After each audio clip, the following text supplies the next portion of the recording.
Greetings, everybody, and welcome back to the Ash Creation discussion round. I hope everybody's doing well. We waited a little bit to go live because we were still watching the MMA Steven just did on Reddit. So we MMA, yeah, going for the MMA. So we apologize for the delay. I hope everybody's doing well. And yeah, so what are we talking about? What's the first topic for today? Let's jump right into this. The AMA? The thing, the Reddit thing. Is it AMA? No, it's A. What is it? It's AMA. Ask me anything. Yeah, so AMA. That's what I said, right? You said MMA, mixed martial arts. No, I said AMA. I heard MMA. I heard MMA too, but yeah, AMA. You guys are idiots. All right. Probably. Okay, so I missed some of it because I had to set up the stream. So, Yoni, tell us about it. What did Steven tell us? The first thing I heard when I tuned in is that there are repeat questions. That's exactly probably the best thing. Very it was a deterrent for me. Like I watched it all the way through right then and there because we're doing the stream right immediately afterwards. And we're like, I want to preface this: we're not starting this because of the MMA was today. We're doing like this is our normal scheduled time too. Yeah. So it just timed up really good, great. But like today, like right at the start, Steven's like, you're gonna hear a lot of repeat questions if you're a person that's been following for a long time. You're probably like, this probably isn't gonna be the stream for you. This is for like this is for new people. He went up and straight up said that at the very beginning. It was a good thing to say. If the stream wasn't today, like if the stream wasn't today, and I probably would have watched. I would have watched the E3 stuff that's going on right now, and then watch the stream later, or just read a transcript. But yeah, he said that straight at the beginning. Then they went into the questions. First question was just an icebreaker. Then they actually started asking like serious questions. There were some good ones. Some of the stuff was like a lot of the stuff was just repeat stuff. Some of it was just going over a bunch of things that we already know about. Like anything spicy, anything like we instantly have to talk about. Except the fact that the thing that I heard is that Bard is still a good, like this is gonna take a while till we see some Bard stuff, and that we will see orcs at the end of the year. Orcs at the end of the year, Bard stuff, a Bard announcement, replacement for Bard. You're not gonna get right now. You're gonna you still probably expect it to be this year, but like he gave like a time frame. He didn't give a solid date on when you'd see it, when you'd probably see it, but he gave a general ballpark answer like, hey, this is when you might see you might get an announcement on a Bard replacement. Gotta be honest, my favorite thing from the stream is towards the end, and it's something that's not like a thing that might even not be in the game, might not even be in the game. And I want to like towards the end, the question that was asked was about Metropolis superpowers, and they put the teleportation as an example, and then Steve was like, the Metropolis superpowers might change. I don't want to say anything right now. And then he gave an example of like something that they're thinking about doing, but like probably is subject to change, or like probably isn't gonna be a thing. Is like with religious nodes, if they get to Metropolis level, there might be an underground catacombs dungeon, and it's supposed to be like super hard in-game content. And I love the fucking thought of that. Like I love the idea of a catacomb dungeon, period. And then the fact that it's just like in-game super content that you get a religious. I'm a really big fan of the religious Metropolis. I don't even know why. We don't know anything about it. It's just like since the game's been around, it's my favorite Metropolis type that I've always been like pushing for. Do we know any of the other superpowers? I mean, they've released. Economic has the auction house, and then Scientific has a teleportation. Because my issue, or not my issue, my concern is how are you gonna balance those superpowers compared to others? So how are you gonna Well, you kind of have to. For example, there's a lot of let me put it this way: if you have this super dungeon, this that gives you, I would assume, better loot than a normal dungeon. you run into the Mythic Dungeon run issue that World of Warcraft has. A lot of people don't really go raiding anymore. They just do Mythic Dungeon runs. So if you would get raid level items from a whatever dungeon the religious node has, or the divine node, you see what I'm getting? Then more people would aim to level up that type of node. I can see where you're coming from, but you also have to take it in other perspective of other nodes. Like, let's say if it's scientific and they had teleportation per se. Yeah. That means resource gathering is going to be off the roof, if that makes sense. A lot more things are going to be efficient. Yeah. I mean, that's what I'm saying. So it's going to equate. I mean, that's the thing that I'm saying. How do you balance something like that? And since most of the things are craftable, you're not like... Yeah, but if you get raid level items and raid level materials... With like a raid, raid, they're like, I'm getting the blueprint from this raid, and I'm getting the materials from this raid. I'm getting materials from this raid. It's not like I'm getting like equipable raid level material, like equipable... I mean, I would just assume that would be a superpower if you have that dungeon on the divine node, that it drops raid level materials and stuff. At least materials. I don't know. I don't think it should drop all materials required. No, not all of them. Not all of them, but still, I mean, I guess it also is a question of like, does it drop raid level stuff for everyone, or is it just like, as you said, a mythic dungeon where it's like, oh, it drops, a really good sword and maybe some good caster rings, but you can't do that to get a full set for any one build. Yeah, I'm saying that, like, it's not like I'm saying I don't like the idea. I like the idea. It's just like I want to make sure that stuff like that needs to be balanced. Yeah. No, that's my big concern. Is just like I assume they're in the right thing, but like making sure that no content overwrites other content completely. Yeah, it's a hypothetical that they put out. Like I'm not like, we can have a balance. Like I probably much prefer a balancing talk on this when it's actually like probably like more set in stone, or when we hear about it again. Like right now, it's like I don't know. I think it's more like off topic-y. Yeah, we're just guessing. Yeah, we're just guessing and grasping at things. Yeah. Probably like talk about like one of the other talk about more about the AMA. Yeah, AMA. Okay, what else did they mention? Talk about in the AMA. They talk about like I said, I only caught pieces of it. I have to rewatch it. They talk about PvP, mafia guilds, like guilds just taking over the server and stuff like that, like Zerg guilds kind of stuff. Like they're deterring against that. It's the same deterrent stuff that we know about. Like, there's a lot of deterrents in the game, but there's nothing that's going to stop Zerging outright. And like Steven's mentality, I think, is like, and I think he said it in the stream, is like just the sheer politics of keeping that size of a guild together is going to be its own downfall. I wouldn't say so. I mean, I wouldn't say so, because people always come up with that whole issue of, hey, what if a big streamer comes to my server? Like, big streamers, how many people do they actively bring to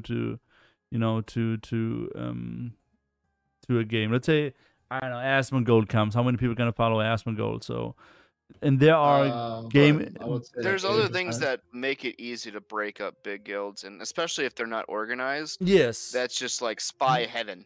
It's like, oh, we have a spy in Asmongold guild, and even if we're not countering his big pushes, we would be like, oh, they are farming this dungeon and they have a bunch of loot on them.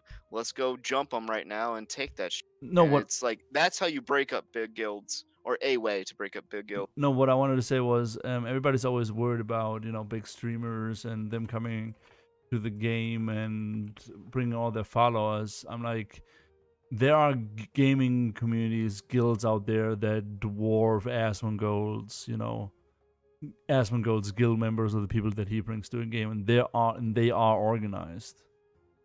So, we'll see. I mean, when it comes to Zerging, I'm still pretty sure it's gonna happen one way or another. I mean, Zerging is outnumbering your opponent. Yeah. If you get outnumbered, you're gonna stream Zerg. That's just gonna happen. It's in terms of like a Zerg guild owning a server though, it's like it's there's nothing like real. I don't think there's realistically a way they can stop it. There's ways you can deter it. I mean, that could happen. WoW, a Zerg guild could, go to WoW and own WoW, and yeah. I mean, you already have that, depending on the server. There are servers where you have. It's one of those things that it could happen, but it's like we'll see. And I mean, and it's also one of those things that is kind of fun when it does happen, because as he said, it's usually becomes a situation where it's server against that guild, and if that guild is as toxic as people like to think it is, usually stuff starts happening inside of it. Yeah. Where people break off, especially in a game that rewards skill. Usually, or at least what I've seen, is you'll have players that become better at the game, and they get bored at just auto winning any interaction through sheer numbers. So they'll split off, and they'll want to actually fight even fights, and then it goes from there. I mean, I've been part of guilds that like dominated the server, and the larger the guild, the more new people you have coming in, the more people are leaving as well. So that number, depending on your size of a guild, that always increases. But you always have like that core, like group within your guild that drives the guild forward. So having that, no matter what guild size, is gonna be the deciding factor. And when it comes to Zerging, I think we talked about this before, like a year or so ago. If they wanted to completely stop large guilds from Zerging, they just have to, play with the whole cooldown reduction or a respawn reduction timer and all that stuff, which they do to a certain degree. But if you know that, if you run into collision is also a factor. Exactly, but if you run into a fight and you will respawn as soon as you die, that already changes your play behavior. But if you run into a fight and if I die now, I won't be able to get back here within the next 10 to 15 minutes, that changes the way people play. Or also just the penalty. Yeah. The fact that, if you die, if you just try to unorganize, like mob them in an organized manner, and you die, which will probably happen, and you're suffering these negative, like your gear's breaking and you're losing negative XP, that makes you less willing to do that. Exactly, man. If you look at if you look at games like, let's take for example Guild Wars 2. It's like probably the most Zerg-based PvP game there is when it comes to large-scale PvP. And that's literally server v server. Like that's meant to be Zerg. Like that's. Yeah, but they could. I don't know. That's a good. They could. Well, we can still use it to talk about like what makes Zerging possible in that game, and what would discourage it. Because in Guild Wars 2, because of the whole respawn timer, it just, the way the game works, the Zerging is just happens naturally and organic. But one of the developers, like many years ago, even said like they did not expect it to go that way, right? Because you could do that whole system differently, but it all comes down to like punishment and risk versus reward, and that's the whole thing with ashes. If you have things that keep people from Zerging, like we have player physics, we have decrease in travel time, exactly decrease in node wars, decrease in respawn time. You already have a lot of factors, so I don't think we're gonna see Zerging one way or another. We're gonna see two huge forces clash at each other, right? But it's not gonna be like yeah, it's like a question of frequency. Exactly. On that case, I think they should nerf a couple of spells. It's either they increase the cooldown or for the tank, because he has the axe throw and it bounces off of multiple people. I wouldn't look at the skills. I wouldn't look at the skills right now and like judge that. I judge like, oh, this is like they need to chart changing these things for. I don't think we're there yet. for that. No, But no, I Yeah, agree with definitely. Fazel. They need to be careful But- with these AOE skills. Yeah, Because they AOE need to skills be make careful. it really easy. I'm not telling them to change it as in change it completely. You are right from a perspective of numbers. They are able to change it. It could be effective or non-effective, but if they don't look at it at all and they keep it as is as we are testing, that But, like- Zerging can happen. So the problem, so like the way the skills work right now is like that, like each skill does like 20 fucking things, and they're aware that that's a like that's a problem, and like they're like the skills right now aren't like their final form. It's not even like the skills right now are gonna be so changed by like Exactly, Alpha and that's- 2 that it's not like I don't think it's gonna be like that's what I'm just saying. Like most probably they're paying attention to it, and it's most probably going to change. But I'm just saying, with the current state that we have, it's possible to Zerging, not in the future. I mean, right now. at the moment, I don't think I believe that is not their main objective, because right now you can you can spam fireball like it's nothing, not fireball, meteor. Meteor, Yeah, and that is not something I think you should be able to do like later down the line when the game releases. Like Meteor should be like your superpower deluxe extra skill, like your ultimate. I don't know how you want to call it. Okay. Was there anything else in the MMA you think we should talk about? PvP, just like the turrets against ganking and stuff like that. They were talking about the corruption system, all like how if you're corrupted, you're going to get like double more EXP debt. You're gonna lose your gear, like all the stuff we already know, like right. Going through that stuff. Is there anything new for us? No, one good thing they did, like extremely good, and then like two good things. Like one, Steven said, and I just want to say these because like we can move on after that. I don't know if we want to talk about it, or if someone or Fazel and Stackerson have other things about the live stream and the AMA they want to talk about. But the first thing is like they said the game is not for everybody. He was very adamant about that. Like the game's not gonna be for everybody. We're not gonna be the next. Like don't the game. The topic for this was like overhyping. Like if overhypes for me like a bad thing for the game. And Steve was like, the game's not gonna be for everybody. Like he was talking on for about the difference between hype and excitement and like all that stuff. But like one thing he did say is like, the game's not for everybody, and it's not going to be this WoW killer. He didn't say WoW killer, but like it's not, I'm just saying that it's not gonna be this WoW killer. It's not gonna be the game that a lot of people spend the next 10 years of their life on. It's not gonna be the god of all MMOs. It's gonna do all this stuff. Steven, for the longest time, has been like, we're gonna do the best we can. We're gonna make the game that we want to make, and then like we want to foster, like we want other MMOs to still come out and be good. Like we're not like other MMOs like trying new things and trying to be good. That just creates more life into the MMO genre. And Steven's not trying to like make Ashes the end all be all of MMOs. He wants the MMO genre as a whole to still have more life in it.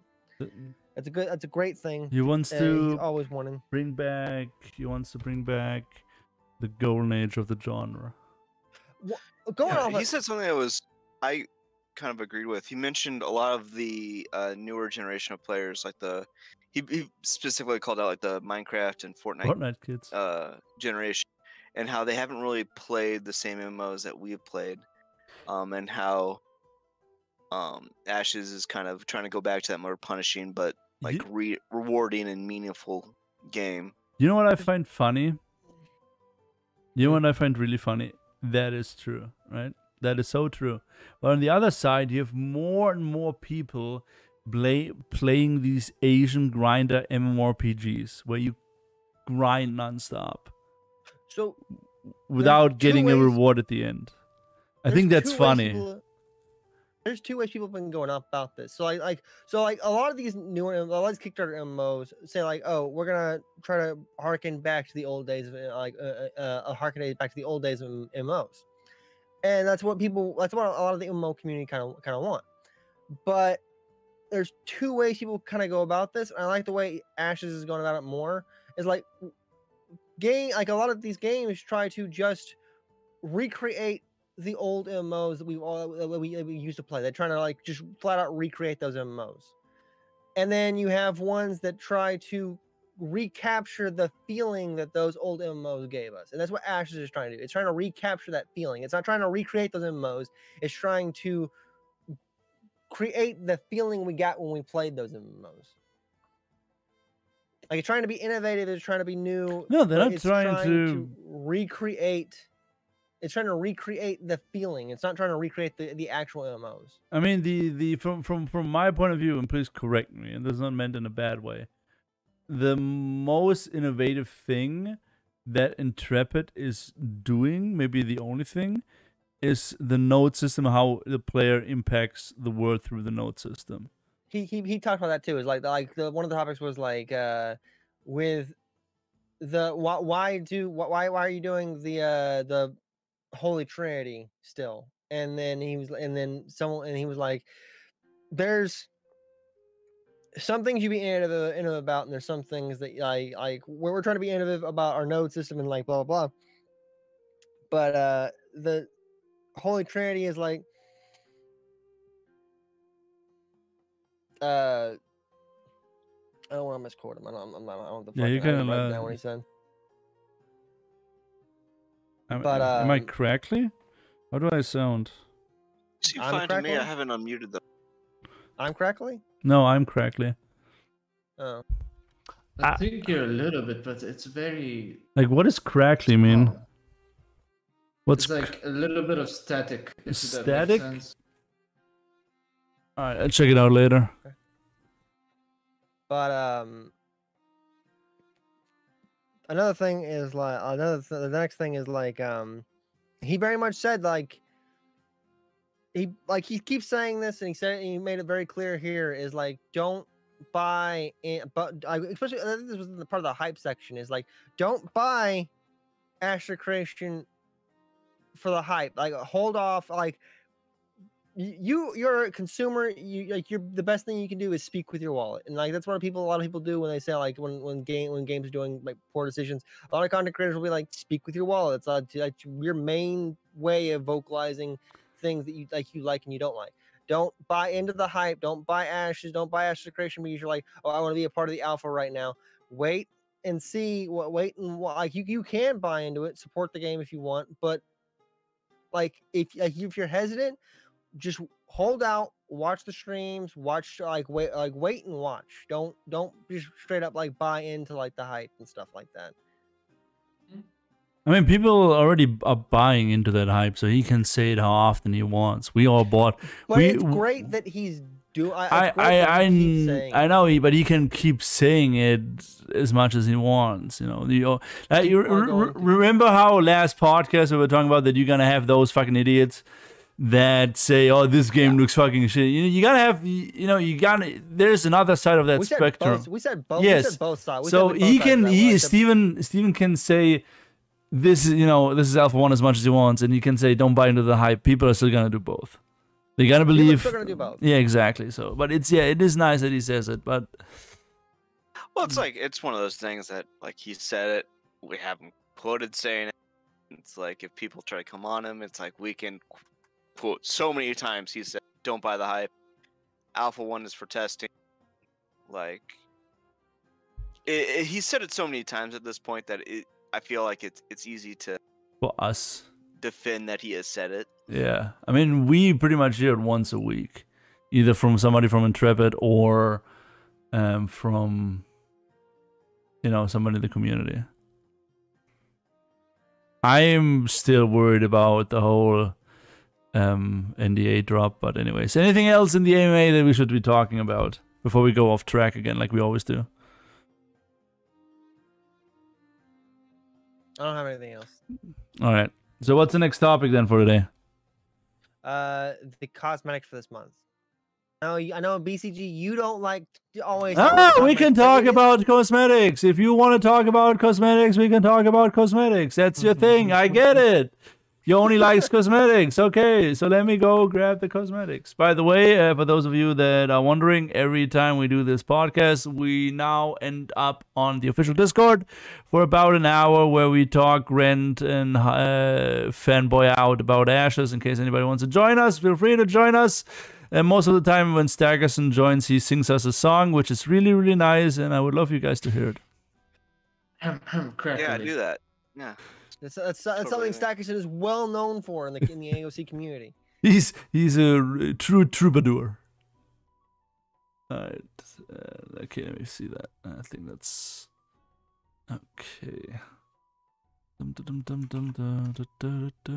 Okay. So, June cosmetics, Deeds of the Dauntless. Let's just start off with the shield. The shield, all right. Let's go down the list here. How does everyone feel about the shield? Looks fancy. Shield. It's fancy. It's a little thin for my tastes, but I think that's just like it's really a tower shield. I think that's just the way the cosmetic is shown to us. It looks thin and small, but it's supposed to be a tower shield, so I'm imagining it to be a lot bigger when we actually get like. I think it's the first tower shield we've seen. Looks really elvish. I don't like it. For the Rinkai, I think is pretty big because they have it in game, and I think Steven's been using it in the tests. I think that's the shield he has, is that Rinkai shield. I could be insane though. Probably am. Like I said, it looks elvish. I don't like it. It looks elvish to you, so the entire cosmetic as a whole, like people have been saying, like when I say like certain things, people have been saying like it's supposed to be angelic, and then like the way the flavor text is spelled out there, it definitely says it definitely leads towards like it's a tower shield, like divine kind of thing, celestial kind of stuff. Yeah, wait, let me read this real quick in a really heavy German accent. Okay. A mysterious relic from a different age. This is a tower shield. It's a tower shield. End of the conversation. It's a tower shield. It's a tower shield. That doesn't look like a tower shield. I don't believe. I might have to go through some of the lore stuff, but I don't believe we've heard the name Halcyon. I guess before. It is a tower shield. I didn't read that. I'm sorry. But, yeah. Profile looks a little thin. We'll see how it looks on character. Yeah, I definitely can see where you're coming from that, but I do believe it's just the profile, like the way the cosmetic kind of like looks. You don't see anyone holding it or anything. I think it's just like, I imagine it's gonna be a lot bigger when we see it in game. A lot bigger. All right, moving on. Rainrock Fawn. I think it looks fine. Is that ice or? It's crystals. It's supposed to be. I thought it was like magical essence crystals. It is magical essence crystals. Yeah, crystals of essence. Like I could imagine two skins from that. It's probably my favorite fucking thing of this set. Really? I mean, okay. it's not overblown out of proportion. It's simple. It's clean. I like it. Yeah, that's true. And I can see multiple purposes from it. Like if this is like an essence crystal, I can see a corrupted version of it in game. If that makes sense. Yeah, that makes sense. I can see that. Okay. Moving on. So because that's the one I want to talk. You want to talk about that? No, if you want to talk about the Bambi thing, we can talk about the Bambi. You got anything? I'll get to the Bambi. The Bambi thing is the Bambi thing comes into the stuff I want to talk about this when the Bambi thing comes in later on. So we'll talk about later on. Okay, I want to talk about the mount because the mount is pretty cool and I already bought the mount. I love the thought I love the fact that the mount's here. Like the raptor chocobo mount. I love it. I love the look of it. I don't like the axe face. I believe my favorite thing about this is the fact that it's here So I 100% believe that there's gonna be variants of it in game without the axe on the fucking face. And you're gonna I can breed a different version of it. And Like, are you gonna complain about if they have different skins for this mount?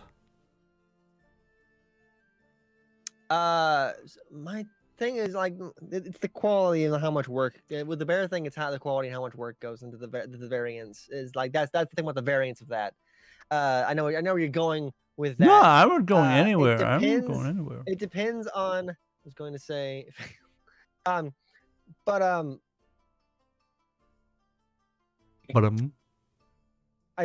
my thing about this cosmetic is the axe in the face. Why? What's wrong with the axe? Little, like, is that like naturally grown? The axe is not, but the beak. That Yeah, the holds beak. The axe so it's supposed to be. It's animal cruelty, so that's good. It's a little bit dark. No. Why not? If you could straight up look, at like you you zoom in on the picture, and you'll see that the beak does this weird like downward fucking like angle thing, and you can see where the axe is screwed into his beak, and where the beak begins and where the axe begins. It's like you put like spikes on like rhinoceros' tusk. The blade is put on the blade beak, right? has two like round things attached to it, and those round things rod stuck through the beak, and then the blade is on the rod. I'm gonna be like pointlessly overcritical. First thing, why did this animal develop a beak that way? Like, what's the advantage of having that beak? Second, which I feel like we can talk about that, but the second is, how did they actually get that axe on there? Because normally an axe you'd pound it down one way. This you'd have to have like put the top on and then like bent the metal around the bottom or something like no, that. The way I see it is like there's a rod going through the beak, and then you have or it could be like and then there's screws that you screw into the rod, and then it holds the. Okay, are we really gonna talk about the? Yeah, are we really going into details now about how they got the blade on the freaking beak? Guys, I don't like the blade. It's a simple answer. It's crystal welding, of course. It's crystal welding. You just like. Oh, of course. I'm sorry. It's magic. There's a blade on the beak. End of conversation. Okay. Blade on the beak. The beak itself, like, I love the fact that it's a chocobo. I love when other games have chocobos in them. Like, it's straight up. Why are you comparing this to a chocobo now? It's a fucking blue chocobo. With how the fuck is this a chocobo? This is not a fucking chicken. No. This looks more like a duck than it does a chicken. Yeah. What the fuck are you talking about? Are you saying this? I don't know. I feel like it's still it's very chocobo-y. What the fuck does that mean? If you say it's chocobo-y, I understand. But saying it's a flat-out chocobo, no. Okay, granted, chocobos don't have arms; they have wings. But like, it's still a fucking blue chocobo. You know what? If you hey, listen. If you guys gonna say like this is a total thing. I'm literally fucking leaving. Because literally, it's not a fucking chocobo. It's more like a duck. The beak reminds me more of like a duck. The beak reminds you of a duck? Yes, because it's orange. I still don't know how to. Okay, so now I kind of see it, but I still don't know how the beak adapt that way. Like it's straight up an L-shaped beak. What was the environment advantage? But what does it use this beak for? Does it like crack open plants? He's gone. Does it like crack open trees with? I don't know. Okay. This is my thought process. Like, okay, if they wanted this to work, I would make that beak a lot more thicker, like a rhino-looking thing, and make it more of a rocky form, and explain that it uses it to crush rocks or shells and get food. So that would make sense then. This is how I imagine how this went. It was a rainy Monday morning in Intrepid Studio. They went on a call and said, okay, we need to come up with a mount. Okay, and then they decided to put a blade on the beak of whatever this is, and then Steven said them, I need realistic reasons and methods on how we put a blade on a beak like that. I need it to be realistic and based in reality. I don't care that it's a giant fucking duck.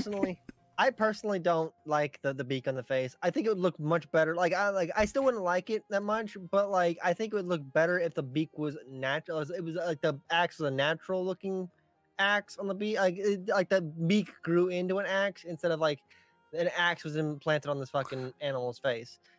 Can we just move on from the fucking? I It's a I feel dope. like there's a lot to unpack here, though. It's a lot. I mean, I want to say I really like like the it overall. barding. I like how it has shoulder pads.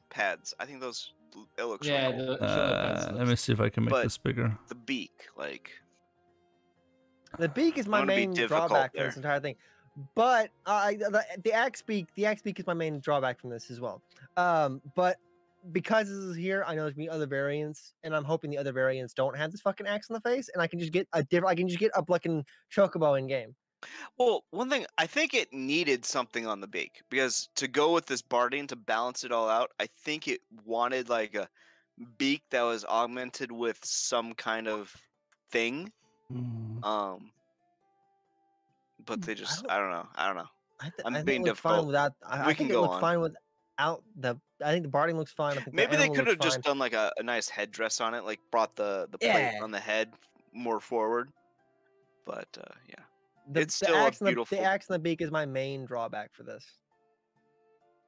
You guys done? My only criticism for the mount is the axe in the face. All right.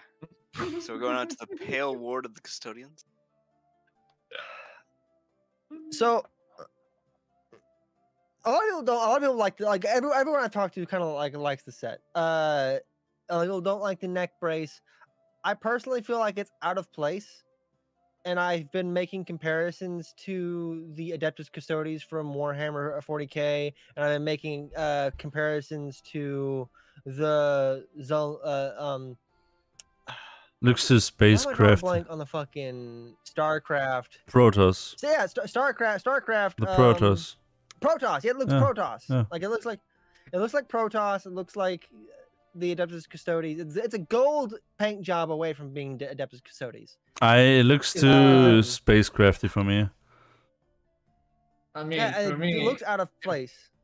if I would change the colors, it would become more of a sea thing. Aquaman type of feel. I'm not gonna lie. Let me ask you something. Do you guys feel like most of the cosmetics that we get every month are a little bit too like shiny and nice? I mean, they're cosmetics. are- so- Slightly, I- they kind of. No, I mean like too like hey shiny and nice, more, not like brutal, grudgy, like dark, like, gritty, more, like, darker. something that's dirty. we had a like, couple of gritty stuff. You think you'd be wearing a day. We've had some stuff like that.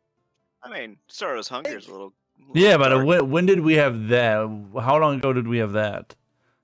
Like It a was like little around this more than a time year last ago. Yeah, like a year Well, ago. technically, we had it still this time last year. But Yeah, but I mean, we had that. We had the Jon Snow type of thing, and we yeah, but had that's the, also shiny and nice and How was that shiny? I It's mean, It's our shiny first nice. cosmetic was the Necromancer. yeah, that was what 3 years ago. I just feel Oh, we like still had I dark feel- and gritty stuff. yeah, but we don't have dark and gritty as much as we have shiny and nice. I don't know. I have to look at. I not gonna asked, die on this hill. like yeah, the plague doctor. You know, like I don't Actually, know, Yeah, just death and destruction is all I want. So I really like the set.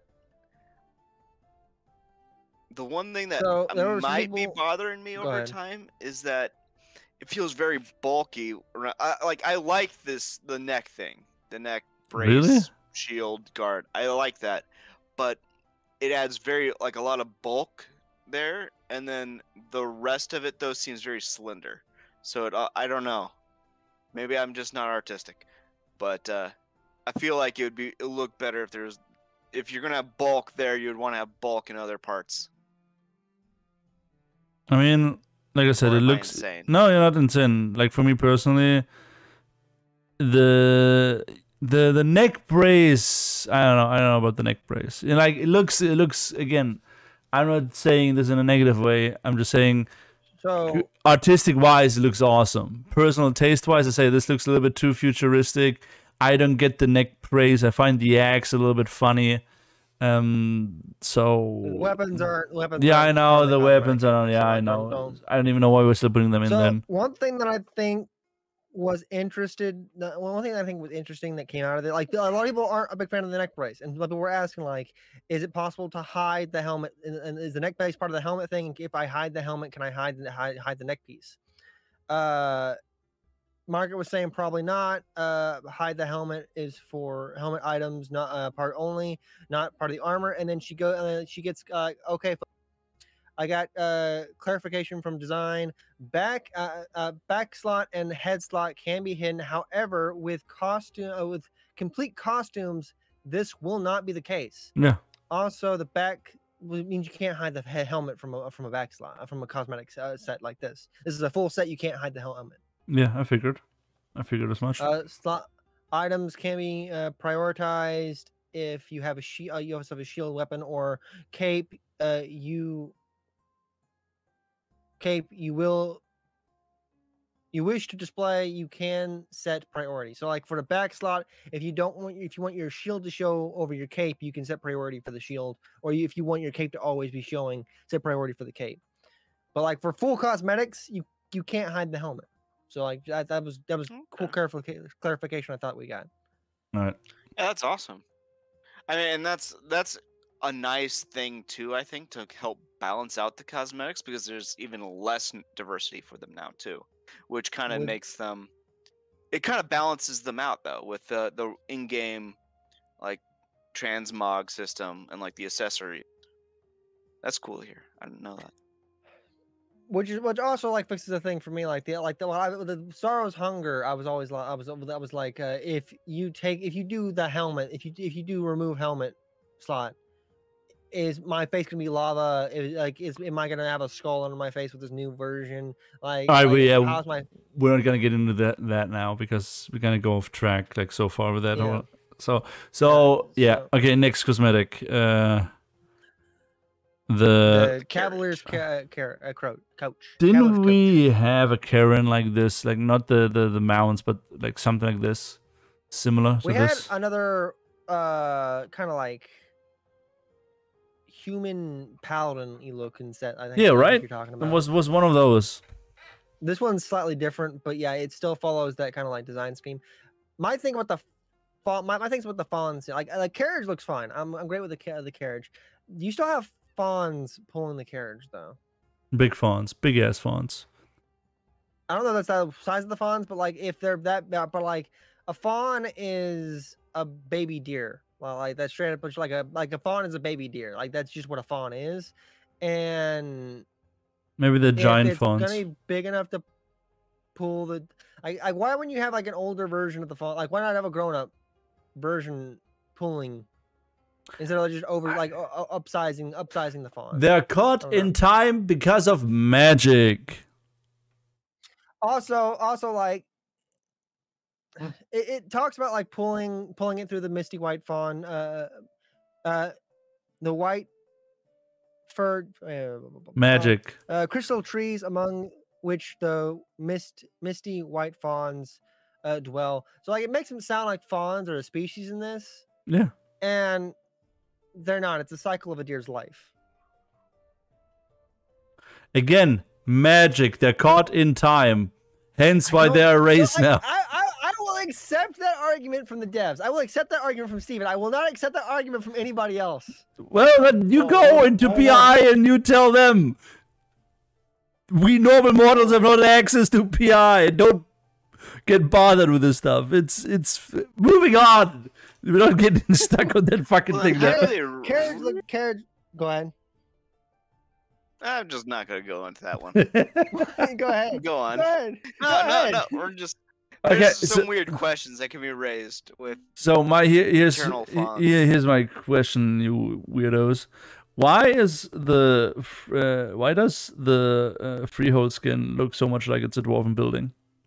Because it's built by dwarves.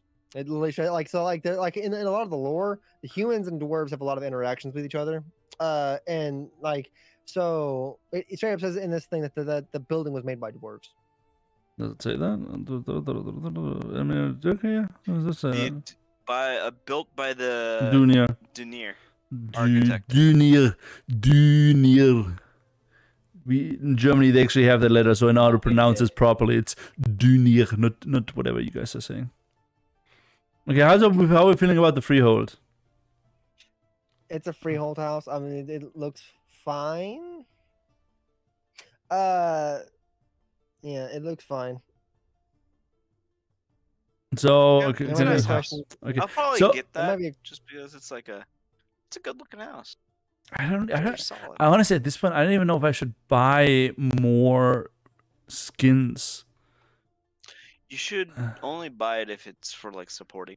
Yeah, but You I like it have. and you might use it at some point. I literally have so many skins. I can equip like 8 characters completely.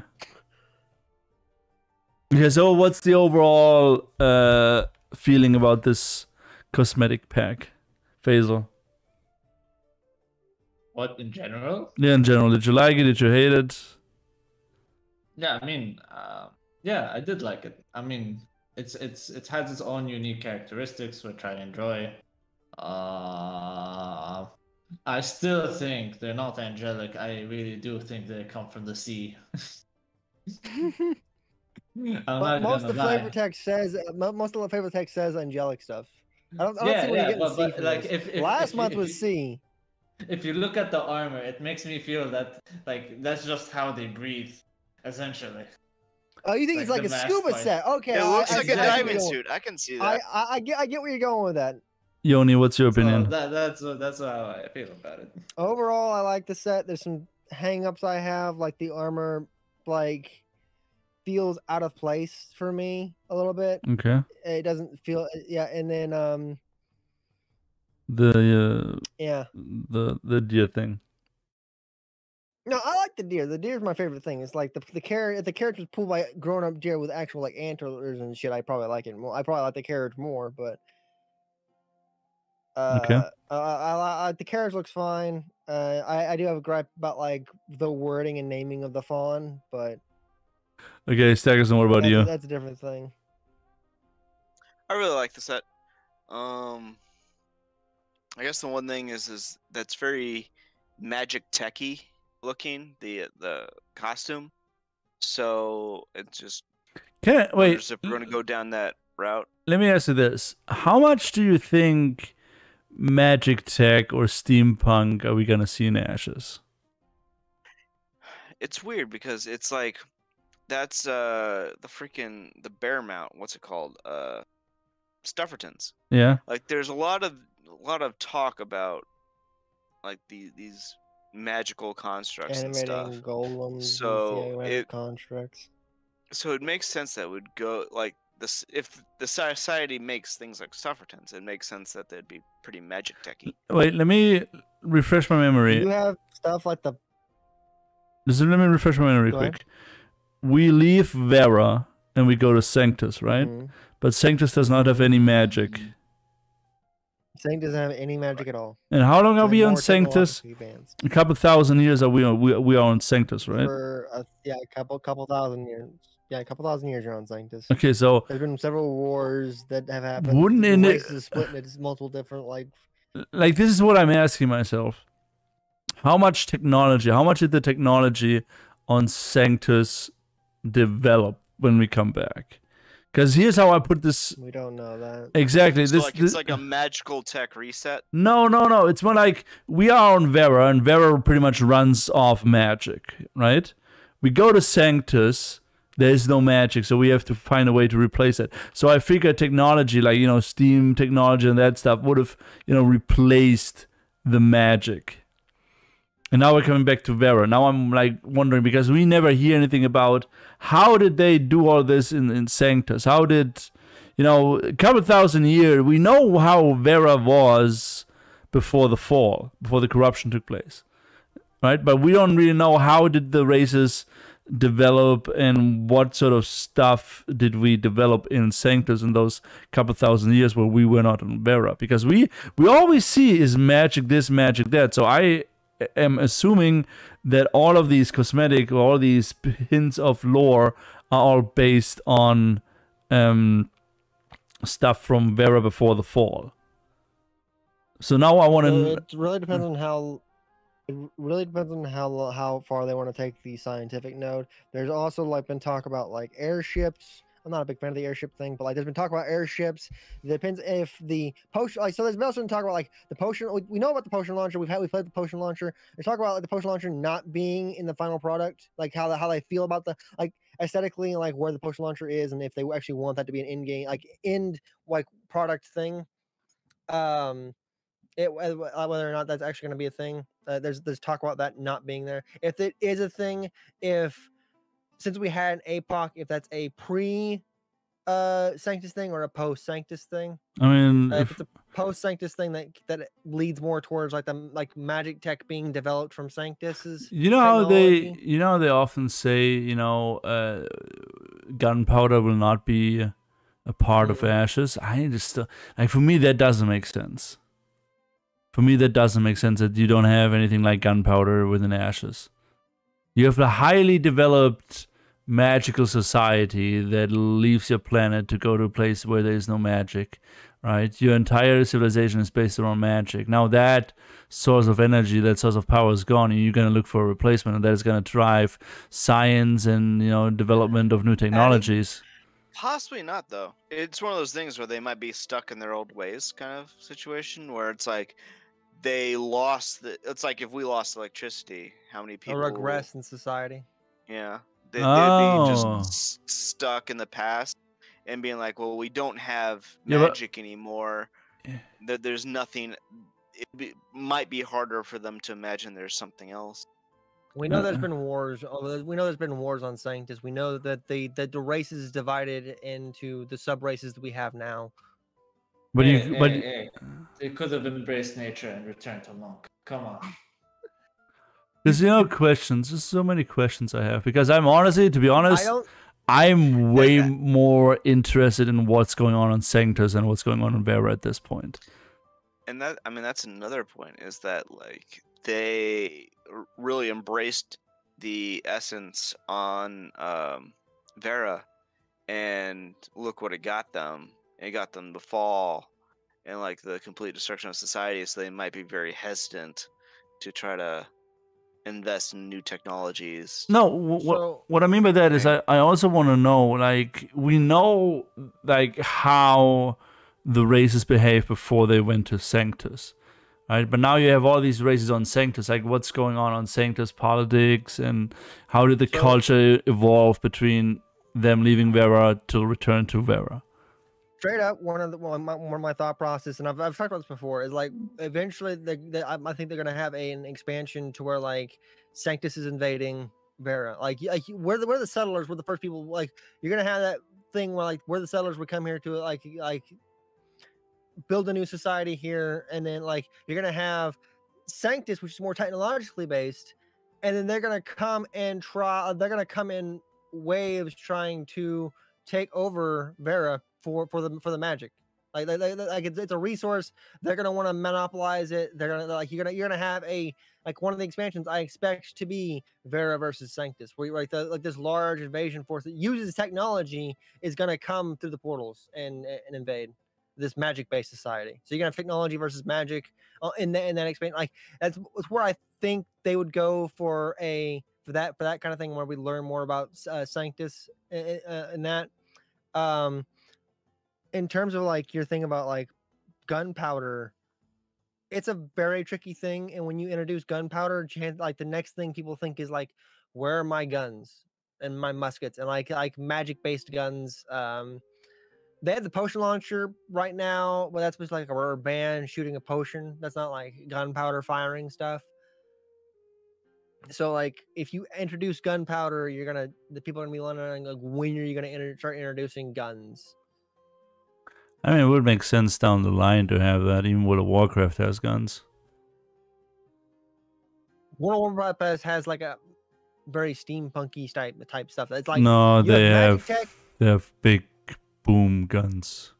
And yeah, but they're mechs. goblins and stuff like goblins and gnomes both are very like steampunky.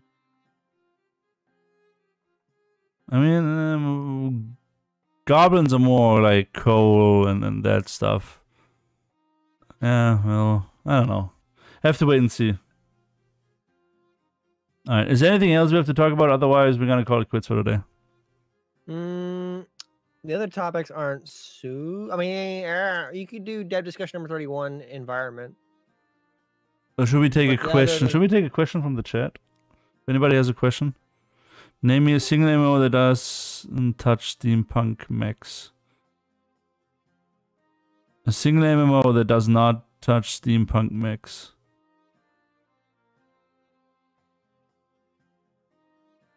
Lord of the Rings Online do it?